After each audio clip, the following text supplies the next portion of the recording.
Мен үшін жақсы мұғалім бәрінен де артық. Себебі мұғалім мектептің жүрегі деп Ыбырай Алтынсарин атамыз айтқандай, оқушыларға білім мен тәрбие берудегі мұғалімнің орны ерекше.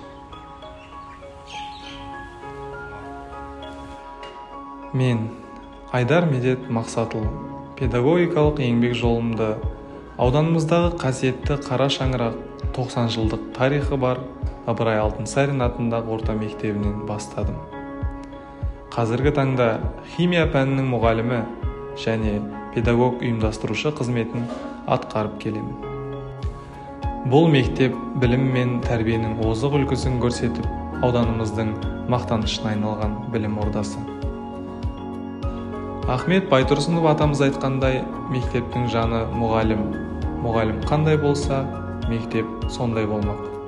Яғни мұғалім білімді болса, ол мектептен білімді балалар көбірек шықпақ.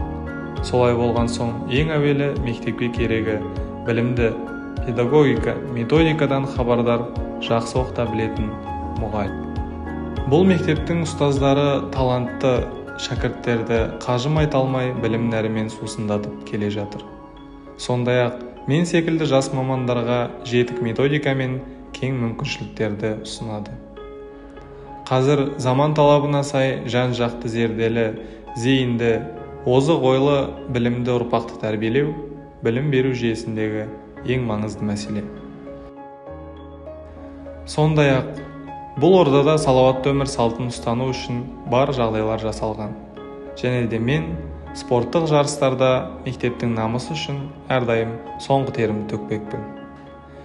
Мұғалім баланың білімін, икемдігін, әдетін, мұраты мен өмірлік мақсатын қалыптастырады.